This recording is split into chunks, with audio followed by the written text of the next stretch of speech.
Are you ready?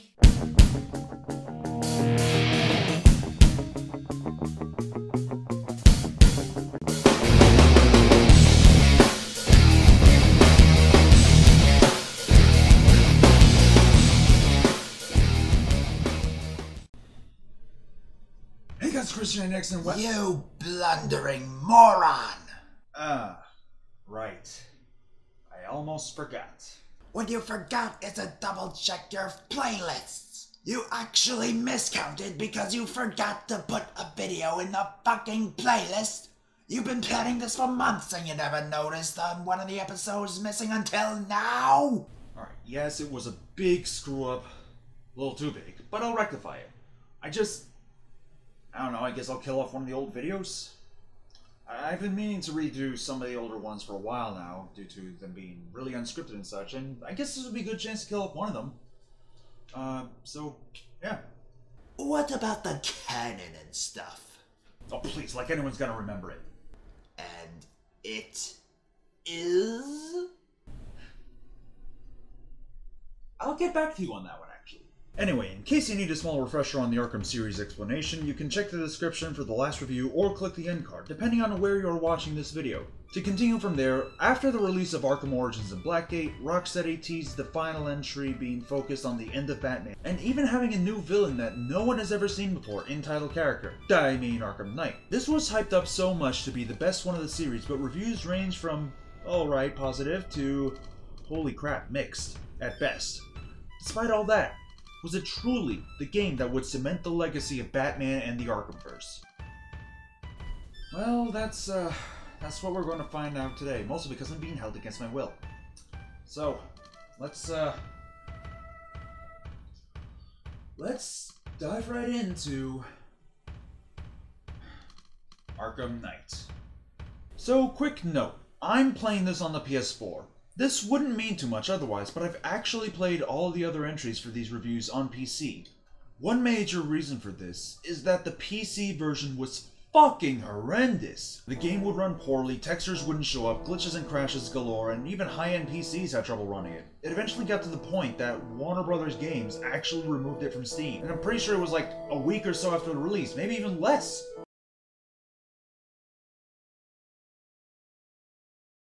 They had claimed that they were going to rectify these problems and re-release the port at a later date. About 3 months later, they did. And it was somehow even worse! So WB Games just decided, fuck it, and issued reruns to those that bought it and were affected by those issues. They have since been adding updates and patches to the game while it's still up, and it seems to run much better now according to Steam reviews, and... Will you quit delaying the inevitable? Well, it didn't hurt to try. The game actually starts with Joker's dead body. Alright, I suppose that works.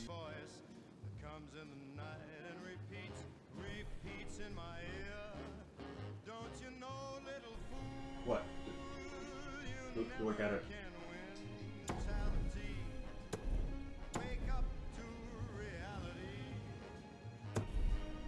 Oh, yes. This is how it happened. This is how the Batman died. Oh, gee, spoilers. What are you so upset about? You spoil games all the time. Yeah, but the game spoiled it themselves at the very beginning and I make jokes, so... Anyway, it's revealed that 9 months have passed since the events of Arkham City, and things have surprisingly been... calm. I mean, most cities would be pretty calm too if they finally got rid of a homicidal maniac that's haunted them for decades. And we're a cop who's cheating on his diet. Oh, spare me the stereotypes, huh? I mean, if you want to go for the proper ones, you're gonna have to beat up people who crusted their 8. Oh, no. Oh, no. So after being absent from Asylum, and not just canonically, the Scarecrow returns, and something seems different about him. What, the face being a literal rag? Well, yeah, but his voice actor was what I was getting at. Seem like child's play. Gotham, this is your only warning. For the life of me, I can't figure out why his voice changed, aside from probably payment issues for the last one. And I don't think an explanation is ever given, at least in storyline. I mean, one for his face is given as he was mauled by Killer Croc in Asylum a couple years prior, but his voice is clearly different. I mean, even if it was claimed that his voice box was damaged from the mauling, I doubt a sliced voice box will result in going from Chris Rock to Jim Cummings. So the city is evacuated, save for a number of crooks and supervillains, and Batman is called over to GCPD. By the way, in case you haven't noticed, this isn't 60 FPS. I never knew this till a while ago, but regular PS4s and Xbox Ones don't let capture cards record in 60 FPS. I don't know if it's a power issue since the stronger versions of each allow it, but I just see that as dumb. Regardless, I'm pretty sure this game is capped at 30 anyway. Hell, I noticed that to be the case with the console ports of all the Arkham games, including Blackgate. Hi, I'm in the middle of the editing right now, but, Well, simply put, I just basically mentioned the whole thing about how PS4 and Xbox One can't use capture cards to record at 30 FPS, 60 FPS, I mean, and are stuck at capping it at 30. I want to make note of something. The PS4 and the Xbox One are technically more powerful than both the Wii U and the Switch respectively, right? So, how come you're able to use the capture cards to record from the Wii U and the Switch respectively in 60 FPS?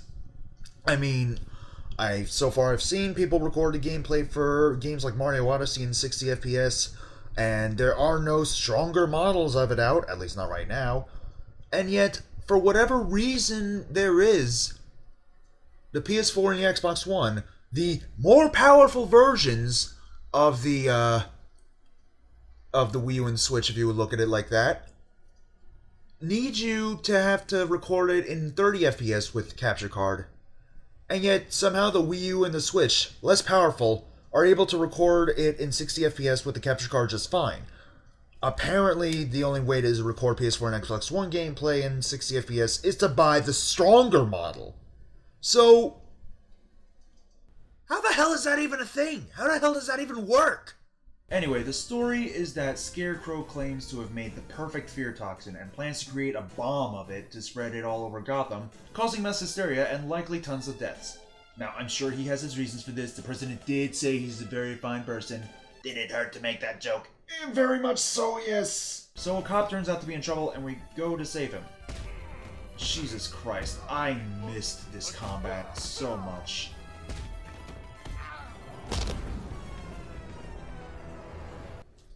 Yeah, that spine is severed. He is clearly dead. But they come back with some forces, bringing in probably the most infamous and probably controversial thing about this game. The Batmobile. You know, it's not as bad as people make it out to be. It controls okay as a car, and a tank. A bat tank. But the car part is a bit less refined than the tank part. Other than that, it's, again, not that bad. The major gripe is that some of the worst / most difficult parts of the game all conveniently involve the Batmobile. And that is some interesting coincidence. Upon catching up, we find he has a safe house in a penthouse, but it merely has some guards and... Poison Ivy?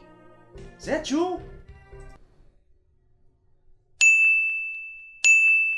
What the hell happened to her appearance in those 9 months? Hey, I got the perfect video to be axed off. How about the Bubsy one? Oh, just think of the views and the torment you'll go through, or rather, the comedy it'll bring. No. But... Look, it isn't so much that I don't want to do it, it's that I mentioned it in the Pop Culture Games review that I had done already when discussing this with Stupicide. Also, I may already do a review on the new Bubsy game, but I don't want to pay $30 for an hour-long game. Why didn't you get it when it was on sale recently? Because $15 is still too much for an hour-long game! Anyway, we start to bring Ivy to GCP. Jesus! Yep, this is kind of where the tank combat comes in. At certain points in the game, we'll have to use the Batmobile as a bat tank, and it can get really annoying, especially if you're not familiar with the controls. Oh, by the way, riot suppressor my ass, those guys are clearly fucking dead. Anyway, at the GCPD, you can see that they have an evidence room. One of the cool things about progressing in this game is that over time, as you bring in supervillains to lock up, you actually get to see some of their gadgets held up for viewing pleasure. Hell, they even have a separate room for items, some from past games, such as the Electrocutioner, Bane, Killer Croc, and for some reason the Great White Shark. Oh yeah, because this Easter egg bio in Asylum was clearly a crucial part of the Arkhamverse. Either way, it's a pretty nice touch. By the way, you don't have to get it right away, as the story doesn't prompt it till much later on, but just get the REC, Remote Electrical Charge. Trust me, especially if you've got the Season of Infamy DLC. By the way, not exactly covering it, but the Season of Infamy DLC is an interesting bit of the game, showing what happened to various villains, you know, after the events of City and such, as well as what happened afterwards. Mad Hatter is stuck in rhyming mode because he's mentally further off than you'd expect. Killer Croc mutated further, growing a tail even, because of apparently trauma causes the transformations. Ra's al Ghul is on his deathbed while also being undead but not really alive. Like, his old self died, his new self is not even himself anymore because he's been alive for so long. And you get to choose if he dies or stays alive dead. I personally prefer to just end it there, because even if it would count as killing, I don't even think so. It's a mercy killing. Or something like that. I mean, it doesn't really count because you're not even directly killing him anyway. And Mr. Freeze, I think the Mr. Freeze mission is worth the price of the season pass alone. In fact, I want to discuss the Freeze mission because it's important in my honest opinion. Hey, I get that it's important, but save it for later. Trust me, it'll make sense in time. You sure I'll even get to that point? Well, remember, I have your internet history. Yeah, the internet history. That's what I get for not using incognito mode so I can remember the freaking URLs. Also, this line from the cops about my taking the REC. I ain't stopping him. Don't look at me. Fuck you, that's funny. I guess that's a good time to discuss the upgrade system. It basically has revamped immensely, and I'm unsure if it's good or bad. Instead of getting one upgrade per level up, you can now rack up upgrade points, which was kind of the same thing before, but most upgrades end up requiring more points, and the more you have, obviously, the bigger the upgrade you can get. It even is set up as one of those cell bracket things, allowing you to have more options to unlock over time. As you progress through the side missions and AR challenges, you automatically get anywhere from 1 to 3 points depending on the progress of the side mission and the side mission involved. Though I think that even if you do take care of all the side missions and AR challenges, you're not going to be able to unlock all the upgrades in one single playthrough.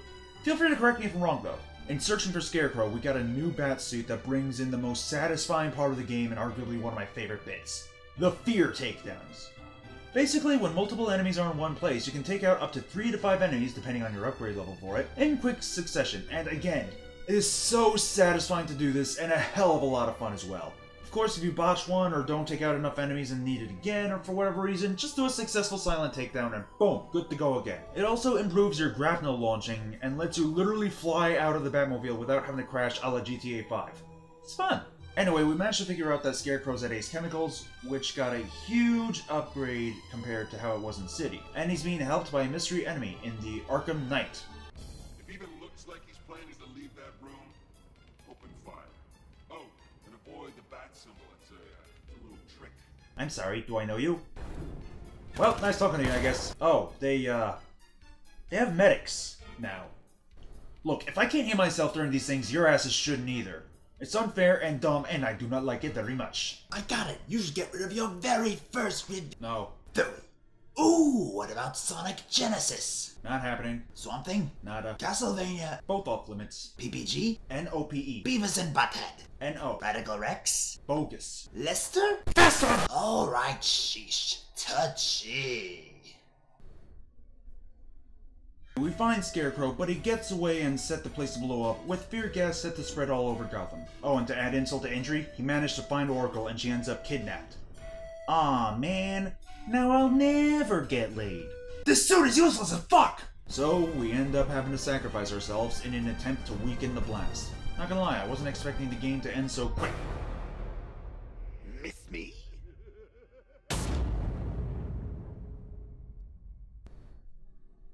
What? Hey, so I know this is a cliffhanger of sorts, but I've taken enough time on this as it is and decided that it's so big and massive as a video that I might as well upload it in multiple parts, which is why the video ended as such. Sorry to do this, but it was either this or another stream, and to be honest, this is a better choice for me in the end. So, thank you guys for watching. You can click the like button to show your support, maybe subscribe for more, as well as the rest of the Arkham Knight video review thingy. Hell, you can even click the bell to stay notified of my uploads too. I'll do my best to remember to put up the card for part 2 on here, and if need be, a part 3. Seriously, I wasn't kidding when I said I had a lot to talk about with Arkham Knight, and the game is massive too. Anyway, again, thank you so much for watching, and remember to stay awesome. You matter, You are loved. You are important. Never forget any of that. Bye-bye!